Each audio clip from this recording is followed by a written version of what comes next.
Hello दोस्तों, स्वागत है आप सभी का एक और इंटरेस्टिंग वीडियो लेक्चर में। आज के लेक्चर में हम पढ़ने वाले हैं अपना इंग्लिश फॉर कम्युनिकेशन का एक important topic, that is 7 Cs of communication. कि वो कौन से 7 सीज है कम्युनिकेशन के जिनका यूज़ करके हम एक बहुत इफेक्टिव कम्युनिकेशन कर सकते हैं। एंड ये टॉपिक एग्जाम में कई बार पूछा गया है, आपकी PYQ में भी कई बार आ जाता है। एंड ये 7 सीज याद नहीं रहते हमको तो मैंने सामने लिख दिया है। एंड मैं इनको की पॉइंट में आपको बताऊंगा जिससे आप इनके की पॉइंट्स याद रख सकें, जिससे आप एग्जाम में उसको एलेबोरेट करके और उसको लंबा लेंथी लिख सकते हैं। एंड 7 की जगह मैंने आपको 8 सी बताए हैं, कई बार हमको एक आध भूल जाता है, तो आपको 8 में से कोई 7 या 6 याद रह जाते हैं तो भी कोई इनफ चीज़ है हमारे लिए। तो बिना किसी टाइम वेस्ट के स्टार्ट करते हैं पढ़ना। बिल्कुल ईजी है। पहला है क्लैरिटी, सेकंड है correctness, third is conciseness, fourth is completeness, fifth is courtesy, sixth is concreteness, seventh is coherent and eighth is consideration. चलिए शॉर्टली देख लेते हैं इनका मतलब क्या। मैं की पॉइंट्स लिख रहा हूँ जिनको आप एलेबोरेट करके काफ़ी लंबा करके इनको लिख सकते हैं, अपने एग्जाम में पेज फिलअप कर सकते हैं। पहला है हमारा क्लैरिटी। क्लैरिटी का मतलब क्या है? आपका जो मैसेज है, message should B clear, clear होना चाहिए। अगली चीज, नो जारगॉन्स, नो JA। जारगॉन्स का क्या मतलब होता है? कठिन या जटिल शब्द। तो आपका मैसेज क्लियर होना चाहिए, नो जारगॉन्स। और अगली चीज, अदर पर्सन शुड अंडरस्टैंड। तो मैं इधर लिख रहा हूं, other person should easily understand. Easily लिखा है ये ऐसा ही LY, ईजिली अंडरस्टैंड। ठीक है, समझ में आ गया? मतलब क्लियर होना चाहिए आपका मैसेज। सेकंड है करेक्टनेस। तो मैसेज क्या होना चाहिए? फैक्चुअली आपका जो मैसेज है वो क्या होना चाहिए? Factually correct. फैक्चुअली मतलब जो भी आप बात कह रहे हैं वो पहले देख समझ लीजिए कि वो सही है या नहीं है बात। तो फैक्चुअली करेक्ट होनी चाहिए। तो बस इसका इतना ही। करेक्टनेस का मतलब है कि आपकी बात जो है वो फैक्चुअली करेक्ट होगी और जो होगी वो आपको टैली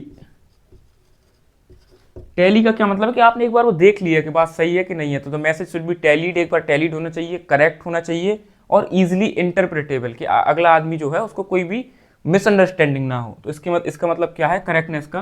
कि नो मिसअंडरस्टैंडिंग। ये आप समझिए, नो मिसअंडरस्टैंडिंग लिखा है, कोई भी मिसअंडरस्टैंडिंग नहीं होनी चाहिए। थर्डनेस है कंसाइजनेस। कंसाइज का मतलब है कि मैसेज आपका शॉर्ट एंड स्वीट होना चाहिए। सीधी बात है, आपका जो मैसेज है वो कैसा होना चाहिए? Short and sweet. आप सीधा यही लिख सकते हैं, शॉर्ट एंड स्वीट होना चाहिए। मतलब और ज़्यादा से ज़्यादा मीनिंग बोर्ड आपको डिलीवर कर दे। कंसाइजनेस मतलब छोटा सा मैसेज और ज़्यादा convey more meaning. Convey more meaning, कम शब्दों में ज़्यादा बात कह जाने वाली बात है, तो कन्वे मोर मीनिंग। ठीक है। फोर्थ है हमारा कंप्लीटनेस। तो भाई आपका जो मैसेज है वो कंप्लीट होना चाहिए। मतलब message should carry a complete meaning. सीधा मतलब है should carry a complete meaning. Complete meaning. ठीक है भाई, आपका मैसेज कंप्लीट होना चाहिए, इसमें कोई बहुत बड़ी बात नहीं है भाई। कंप्लीट तो मैसेज होना चाहिए, तभी वो अगले आदमी को प्रॉपर समझ में आएगा।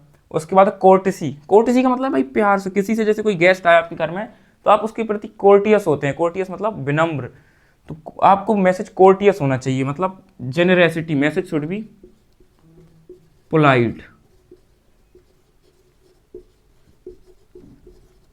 तो मैसेज आपका पोलाइट होना चाहिए, जनरस होना चाहिए। जनरस मतलब बहुत नम्रता से। तो पोलाइट एंड जनरस, सॉरी, और रिस्पेक्टफुल।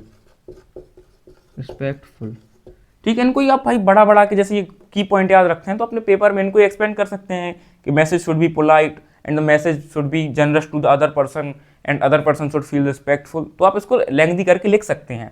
और ये चीज़ है कॉन्क्रीटनेस। कॉन्क्रीट को आप ऐसे समझ सकते हैं, जो कॉन्क्रीट सीमेंट होता है हमारा, तो सीमेंट एकदम ठोस होता है, तो मैसेज भी आपका ठोस होना चाहिए, मतलब कैरी या स्ट्रिक्ट मीनिंग। तो कॉन्क्रीट का मतलब है कि रिजिड मैसेज होना चाहिए एकदम।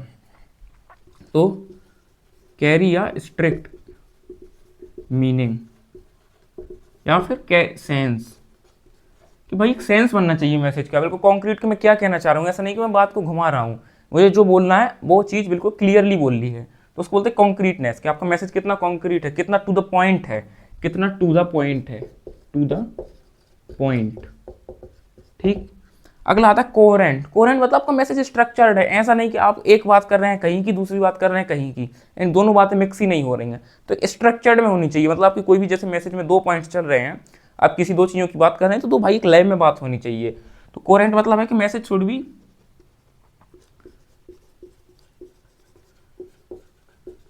शुड बी स्ट्रक्चर्ड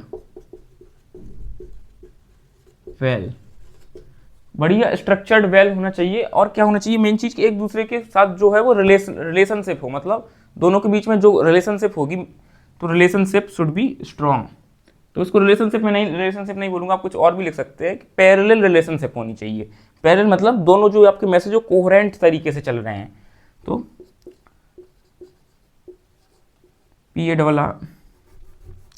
पैरेलल लिख रहा हूं मैं, तो PARALLEL, पैरेलल रिलेशनशिप। भाई आप इनको अपने शब्दों में भी लिख सकते हैं कि बस ये है कि आपकी बातें एक दूसरे के साथ रिलेट होनी चाहिए। एंड लास्ट में यार एक पॉइंट बचता है कंसीडरेशन, इसका मैं नीचे लिख देता हूँ पॉइंट। कंसीडरेशन का मतलब होता है कि भाई आप अगले आदमी को भी कंसीडर करके चल रहे हो, उसकी भी रिस्पेक्ट कर रहे हो, उसको समझ रहे हो। ऐसा नहीं है कि भाई वो कुछ समझना चाहता है, आप बोल कुछ रहे हो। तो आपके मैसेज में कंसिडरिंग अदर पर्सन, तो रिस्पेक्टिंग अदर पर्सन, इसको ऐसे ही बोल सकते हैं, रिस्पेक्टिंग अदर पर्सन आइडियाज या उसके थॉट्स। तो आपका जो मैसेज होगा वो अदर पर्सन के आइडियाज एंड थॉट को रिस्पेक्ट करते हुए आप उसको करेंगे। आप उसकी फीलिंग्स को, तो आप लिख सकते हैं उसकी फीलिंग्स एंड जो भी चीज़ें हैं, मतलब जो अदर पर्सन को बुरी ना लगे, तो उस हिसाब से आपको अपना मैसेज कन्वे करना है। तो ये तो यार हमारे 7 C's ऑफ कम्युनिकेशन, मैंने 8 लिख दिए हैं, आप कोई भी 7 इनमें से सिलेक्ट कर सकते हैं जो आपको अच्छा लगे। मैं फिर से बता देता हूँ, clarity, correctness, conciseness, completeness, courtesy, concreteness, coherent and consideration. And आप इसका स्क्रीनशॉट भी ले सकते हैं आप चाहें तो।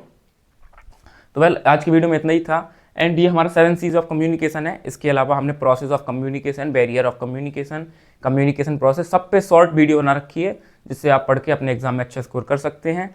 एंड इसके अलावा जो आपके other subjects like M2 mathematics second, जिसमें आपको काफ़ी दिक्कत आती है, एंड उसके अलावा इस टाइप की जो भी सब्जेक्ट है उस पर मैं कंप्लीट वीडियो सीरीज लेक्चर ला रहा हूँ। तो आपको अगर वो कंटेंट चाहिए तो आप उसके लिए चैनल को सब्सक्राइब जरूर से करिए, जिससे आपको कंटेंट ईजिली मिल जाए। एंड वीडियो अच्छी लगी तो वीडियो को लाइक जरूर से करें एंड अपने दोस्तों के साथ शेयर करें, इससे हमको काफ़ी सपोर्ट मिलता है। मैं मिलता हूँ आपको नेक्स्ट वीडियो में, तब तक के लिए बाय।